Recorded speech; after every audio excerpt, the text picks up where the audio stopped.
Come on, Bruno. Give me more. Give me more.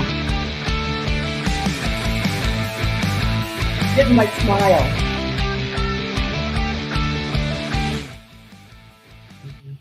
I'd like all cameras on at one time when all our like geniuses are on, and I want to see their moves. I think that would be fantastic. Yeah. I was listening to DJ Graffiti on the Skift webinar a while ago, and I found myself kind of getting into it. Yeah, he knows how to rock an audience. That's for Yeah. sure. Yeah. Hello, everyone. Welcome to Cut the Shit, Cue the Genius. Marissa, hello. And this is a cool episode because, to be very, very honest, we are just taking questions and we are going to be asking each other questions. So, Sean, I feel like we should be at a bar and we're at the bar and like and that being said, what would everybody be drinking? Our usuals, what would Sean, what's your poison? And Marissa, I think I know what your poison is, but you need to tell us once again. But yes, we should have a cut the shit dance party. I think that would be freaking awesome. And we need a lot of drinks for that to happen for sure. But Bruno and myself are here with you to answer any questions. Liz is with us behind the scenes, and we have Corey helping us produce this awesome show. And so we are here for you to ask us anything. AUA, like meaning anything. If you have pet peeves, if you have questions that you need answers to, we're going to do this together. We're not doing this alone. And if you have any what the F's moment that are happening in the industry, you got to share so that we can like air it out. So think of this as, ask and you shall receive, as in expertise, but also it's a therapy session. Do you think, Bruno, can we turn this into a therapy session? Yeah, well, we got Bogdan out of the closet here. We have Bogdan, so thank you, Bogdan, for acknowledging a 90th episode. So Bogdan, your poison, like your drink of choice, I thought it was bourbon, but I could be totally wrong. Mine is rum and coke, no ice. And Bruno, what about you? Oh, you know me, Chardonnay all the way. Chardonnay all the way. You're in a rhyming mood today. I am. Oh my! No. Leanne's here for the therapy session. Leanne, my one and only. Okay, Sean has always be with us. He has a thing. Who? The Sean. Yeah, Sean. You want to talk about the Willy Wonka, silly Wonka thing that happened? I heard about it, but I don't know what it was. All right, let's set the stage for a second.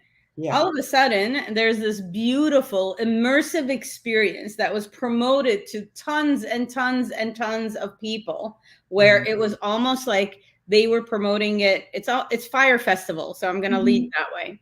But they promoted it as if it was like the next Van Gogh immersive experience, the next Frida experience. And get this, people show up, and it was a shit show. It was not as it was promoted. There was no chocolate, so that was a downer. There was like all the pictures that were used were not what people expected when they got there. So I think also, there was like sheets on the walls. It was absolutely a shit show.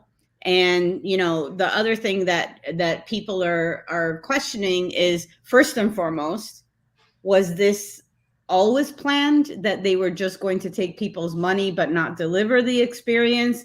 Was this an experience that they really had high expectations for, but they didn't have the expertise to pull it off? So therefore, did they sort of like not get that planning such an experience takes a lot of expertise? And then the other thing is, do we blame AI generated content and marketing on this as well? And yeah, Sean, you beat me to it. So this is like the deja vu. You know what I think? Yeah, Hire them for promotion, not for event production. Obviously, exactly. it worked. They were awesome at promotion. Same thing with Fire Festival, but they didn't come through on the back end. Well, so it makes me think. I honestly don't want I don't want people to. Here's the thing. It was a shit show. Did they do right? No, they didn't. Was it like a wrong thing from the beginning? Probably. Did they maybe set too high of expectations? Yes. But I don't want it just blaming AI generated marketing and say, "Oh, it's an AI thing." Because what I think is going to start happening is, yes, AI will drive marketing. It's going to look sexy, it's going to look stellar, it's going to look kick-ass, all of that.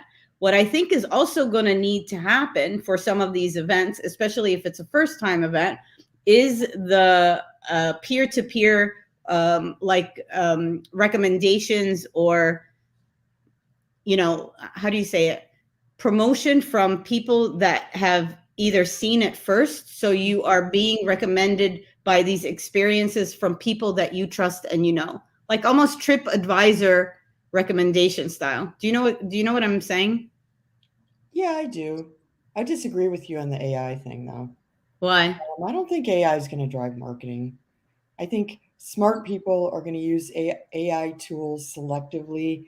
I'm still not seeing AI stuff that can write as good as I can, Yeah, and think and strategize as well as I can. And which it's I not just probably me, will never you get. and everybody else that does what I do. Right. And you. There is no AI comparison to you, Dahlia. There is just no way that anything, it Oh, would just be a mashup of stuff, on a page.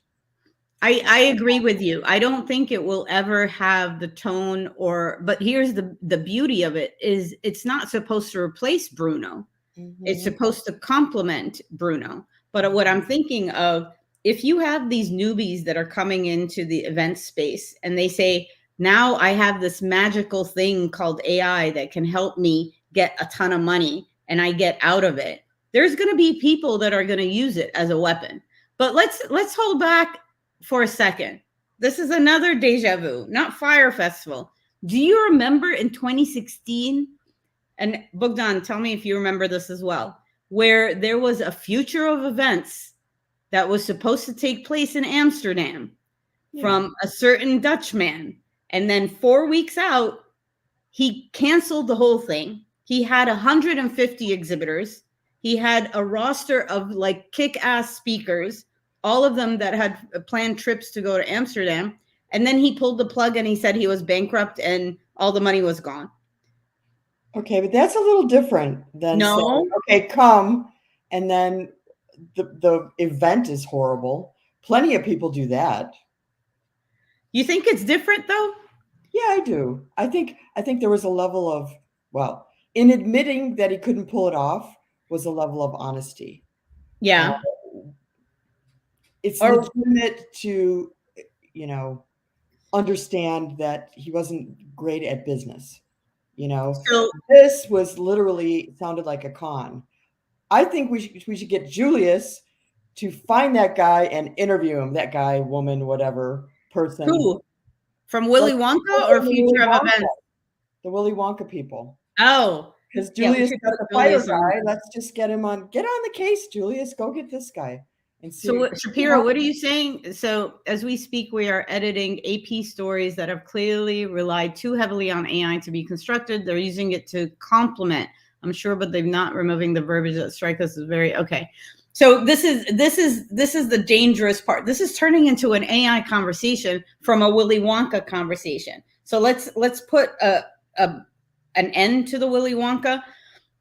If they had it all along, for them to just say we're going to put a shit show together and we're going to grab money and run, Mhm. shame on them, and it is a fire festival. Or they thought that they can pull it off and they couldn't.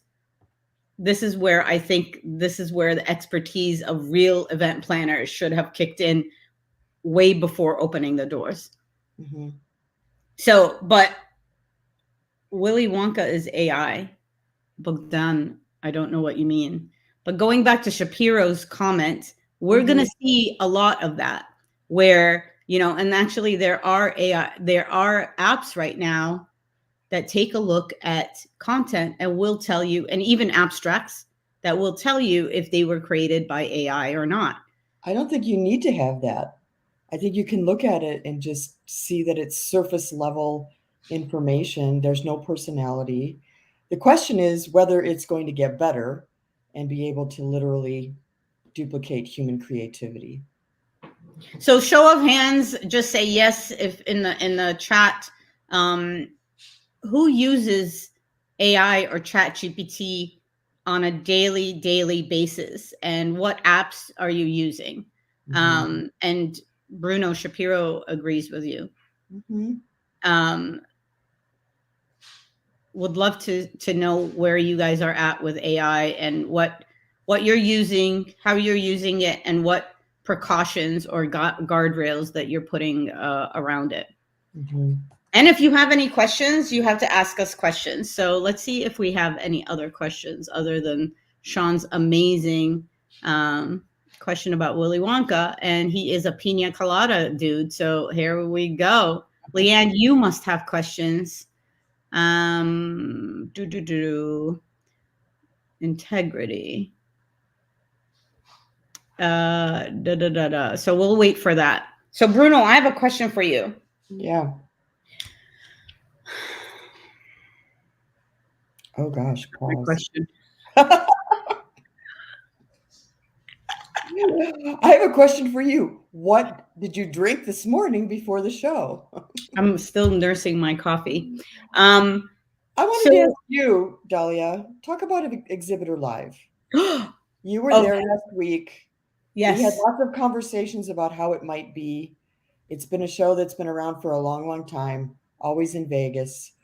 We were maybe a little jaded, thinking, it just moved, same thing, same channel.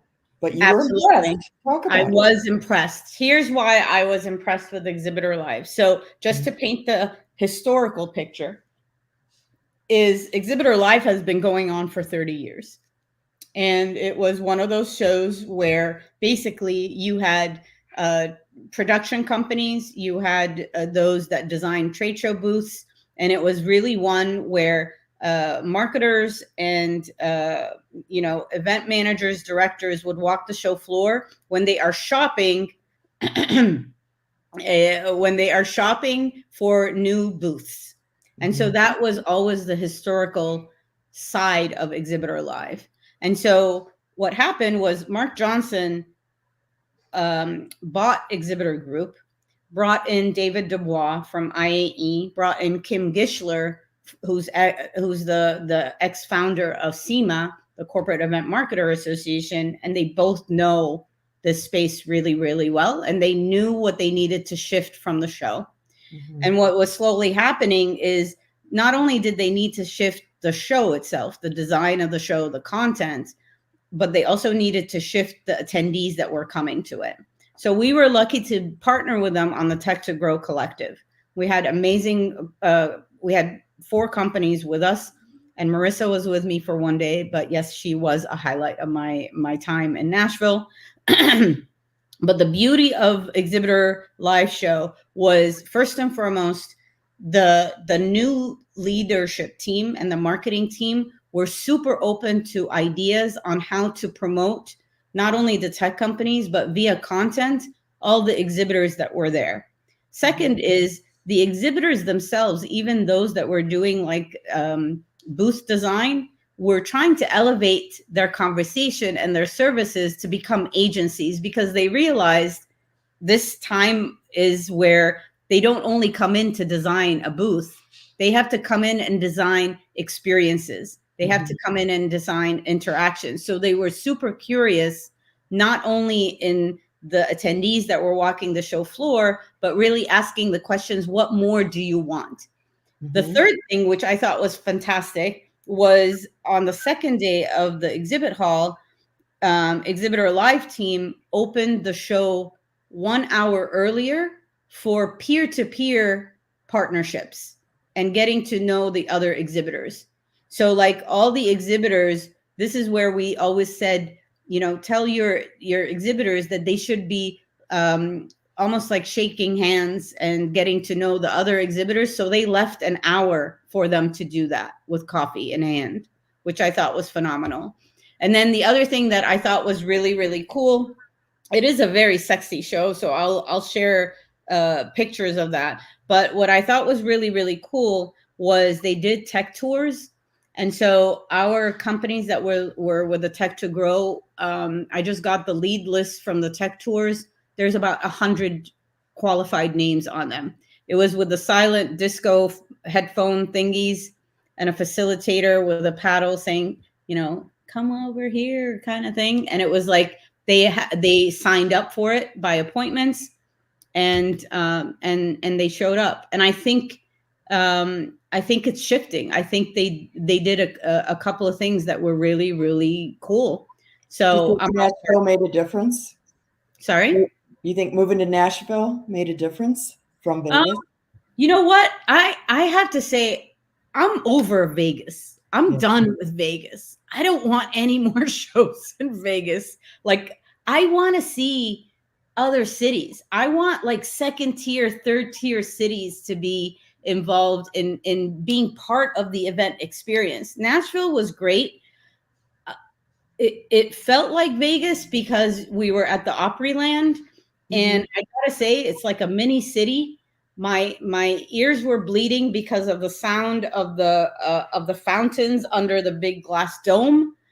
But I'm wanting like some of these events to take us to places that we don't really go to, Savannah, Georgia. I don't know, something, Jackson Hole. I don't know. So been with Vegas since my first visit. Yeah.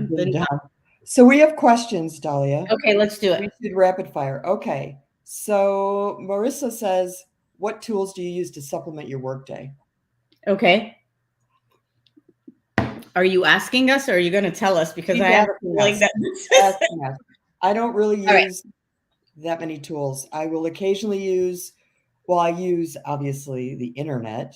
That's probably my number one tool. I'm constantly Googling and looking up definitions of things, and I use Grammarly. Yes. To kind of check the punctuation and stuff like that, but I wouldn't say that's a daily basis. I don't use a lot of tools. How about you? Well, you use ChatGPT, right? Yeah. We just actually, as a team, just signed everybody up on Gemini to give that a go. And on a daily basis, I use Otter for transcript and for summaries and for highlights of all the calls that I do. And it's almost like a virtual assistant. And I won't lie to you, I sometimes can't make it to meetings and calls. So I just send in Otter and I get all the video and the transcript from that. We're also on Apollo. So Apollo uses AI for prospecting, for email sequence creation, etc. I use Glasp, and Glasp is me. Like if I go on websites, I'm able to highlight different pages or like YouTube transcripts, for example, from the transcript that you get from the videos. And then I store it almost like a digital notebook. What else do I use? I use within email, Gemini is activated. I am playing around with Monica, which is the other one, because it has a really cute little icon. So I go for the cute icons as well. That's my dilemma. But somebody like that. Ding. Monica just heard that. Yeah. Hey. What else do I use? I use Taplio for LinkedIn. And what else? And I use Gamma app for presentations. So I can say just really quick, I did an experiment. I was trying to figure out, I do a competitive analysis for one of our clients. I used ChatGPT, I used Gemini, and I used Perplexity and asked them the same question, which was list the competitors of this company. Yeah. ChatGPT was okay. Gemini sucked. It gave me absolutely wrong information. Perplexity was by far off the charts the best, Yeah. giving me what I wanted. So take that for what it is. Okay, when will video content be the working horse and not the king, sitting there and being admired by everybody and not doing anything?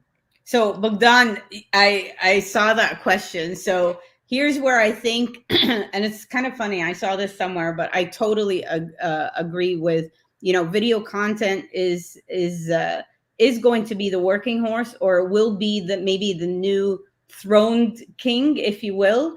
I do think though that based on the video content and how it's being designed, is the queen is going to be the engagement of that content. So we always say content is king. There's so much content out there, and there's so much video content that's being designed. I challenge people when they are looking at designing their content, they need to figure out what are the hooks for the engagement on those pieces of content, and how they can hook different audiences to behave in different ways. Not sure if that came out right, because yes, it's only been one cup of coffee. But I think with all the content that's being generated, especially on the video side or video format, we need to ask our questions like, what is the end result that you would want? What do you want them to do? You want them to register? Is it just for information? Is it only for branding? Is it for lead gen? So I don't know if necessarily a lot of the video content that's being designed at the moment is actually looking at that. What is the final action you want your attendees to take, not your attendees, your audience to take? I hope that makes sense.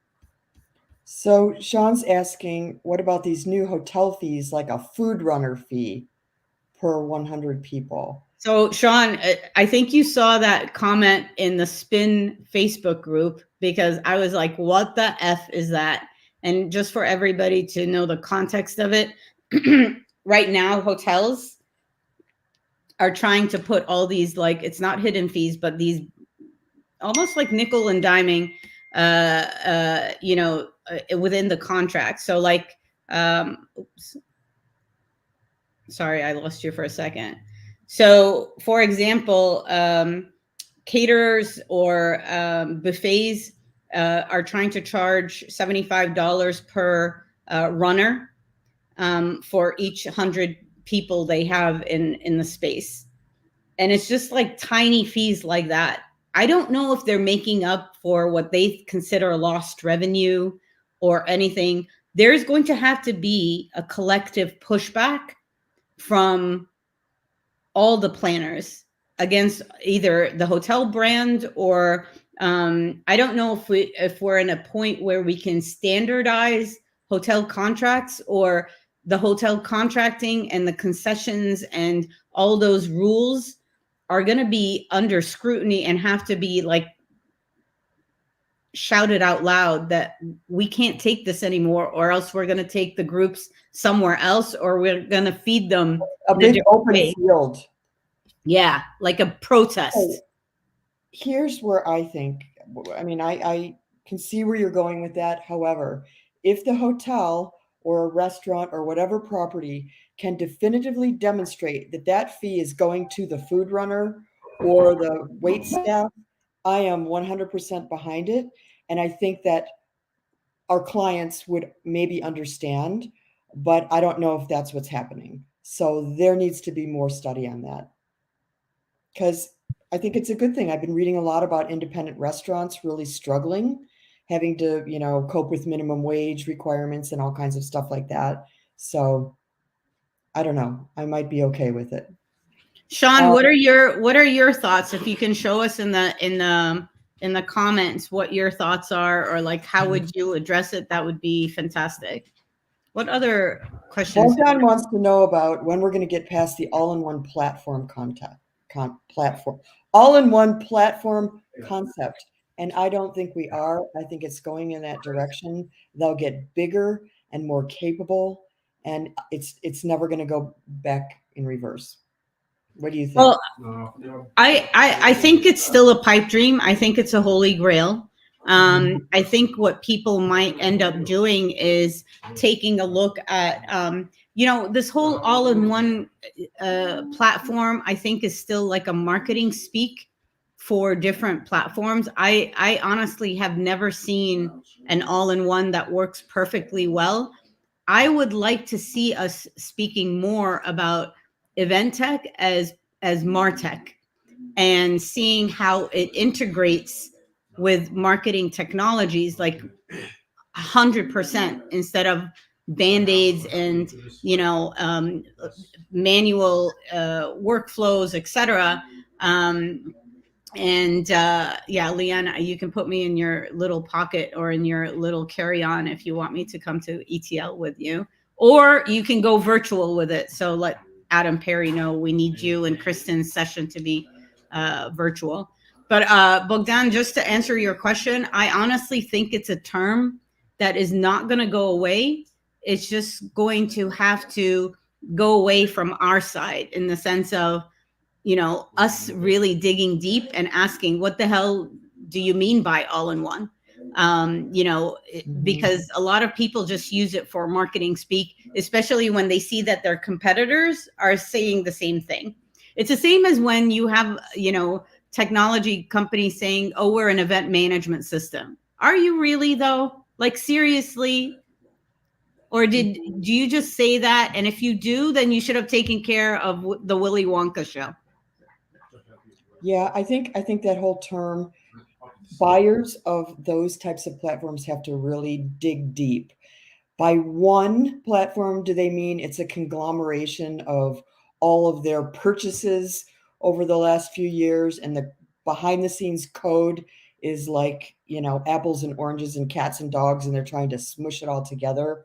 Or is it all natively integrated and coded? Or is it just like you have one big platform and then an app ecosystem? I mean, there's lots of different flavors. You're going to have to really dig in. Well, I mean, it begs my next question and my next pet peeve. Mm-hmm. What's up with all these technology landscapes that are coming up right now? Like, why are we pigeonholing some of these apps to be either an all-in-one or virtual or networking or what have you? So I want to see with our geniuses here, how would you look at a landscape differently? Don't we look at technology companies in a way where, like, here's our challenges and this is the solution that we need? And it's a crossover of different categories. My pet peeve has always been the directories in the flippin' association, like, forums, etc., or like you're going to a show and all of a sudden you have these directories of technology where it's like, oh, mobile app, and everybody at one point wanted to be a mobile app. Oh, I live in the event management section or like category, and I want and then they cross off all the different categories because they want that brand or they want their technology to be in front of everyone. I mean, when are we going to get away with that? Like, get away from it? Right. I do love those landscapes for discovery purposes, just to see what other companies are out there. However, they're not useful in terms of strict categorization, because everybody's crossing lanes. All technologies are, and all non-technologies are. What used to be a general contractor is now an agency, a reg company. I mean, it's wherever the economics make sense. So it's just, technology in general has allowed everyone to be something they want to be. Well, I like Leanne's comment about stick with what you're great at. I think that is key. I don't think that, especially on the tech side, I think it muddies the water, and it also confuses people when you really don't listen to what the buyer needs or what their challenges are, and you just say, oh, I'm an event management system. Well, that means nothing to me at this point. Shapiro, you're welcome anytime for a therapy session, espresso in hand. And Bogdan's like, maybe tech platforms need a therapy session to discover who their true self is. We're happy to do that session with the tech companies. It must involve a couch. It must involve a couch. I would be laying on. And paper bags to breathe in. Like, we've done it all. We've done it all. All right. On that note, though, Dahlia, this group, we are all purists. We want it to, we want every technology to be sort of this pure play, robust thing. And maybe that's not what customers want. Maybe they want all-in-one things so that any, based on any project, they can pick and choose, and it's all going to theoretically work together within one platform. There are advantages. That's all I will say. Next. Okay, so there are advantages. Mm-hmm. So is there any other questions? We have room for one more question. That's interesting. And then we're going to... What do you do before you retire? You walk in? Who's in the background?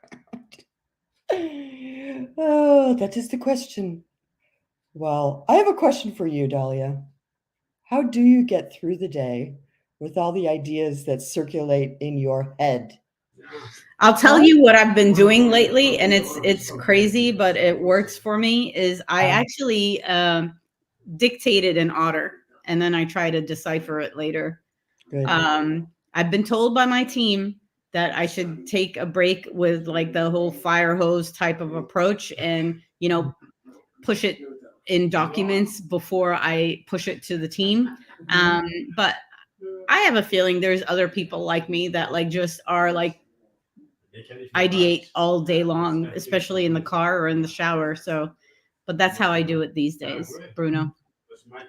And Marissa says, what are you looking forward to this spring? Yeah, that's true.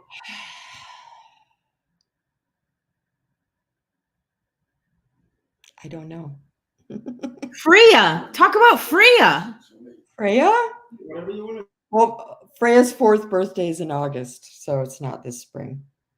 I don't know. I look forward to every day. I try to express gratitude for what I have and what I know and the people that are around me. And it is timeless. It doesn't depend on the season. That's what I will say. I love that. I actually am in the same mindset. So I bookend my days as well with gratitude. In the spring, I am looking forward to more sunshine because I need my vitamin D. I will not lie. And we have amazing events that are planned for the spring. So I'm excited about that as well. And always surprises. All right. Well, thank you everyone for sharing your favorite drinks, your pet peeves, your questions, and being here with us for this therapy Ask Us Anything session. Next week, we have Leanne as our guest, and we're going to talk about what the shit is happening with registration pages and how we can bring it to another level. So we're bringing in the experts of all experts on this. So I'm pretty excited about that. And so Bruno, thank you so much for... Yes, this is fun. And thank you everyone for joining us. And we will see you next week. 90 is findy. Yes. Bye.